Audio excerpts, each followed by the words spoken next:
I wasn't conscious that this was the making of propaganda art. I simply thought of it as a means to help the public understand.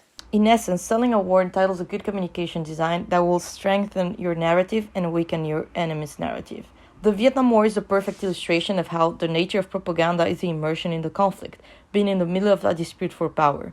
The basic scheme of how war messages are articulated and drawn from that nature is a dichotomous and Machiavellian scheme, based on having two sides, you, the good or the divine, and the other, the bad or the demonized.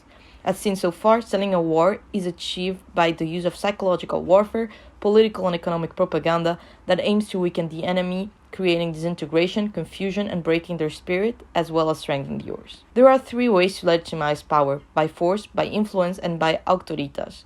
Propaganda uses influence, which is based on persuasion, to convince your side and the enemies of your narrative. As Napoleon once said, there are but two powers in the world, the sword and the mind. In the long run, the sword is always beaten by the mind. Propaganda during the Vietnam War came from both the US and the Vietnamese government and targeted Vietnam. But what was happening back in America? The stories we tell about wars, like the wars themselves, are products of human action. We should pay attention to how people tell those stories and not solely what they have to say. Each US administration concentrated their efforts on the most influential media available, from television networks to the New York Times or Newsweek. While Vietnam did not make it to Hollywood during the 60s, it took over the small screen.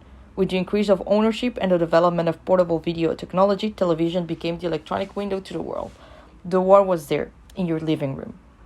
During the first year, the US government gave journalists access to the American troops, and the media reported on communism, the Cold War, and a clear US victory.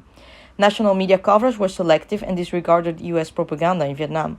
However, the increasing number of correspondents, the rise of civil rights and anti-war movements, and close up to the front lines started to show what was really going on.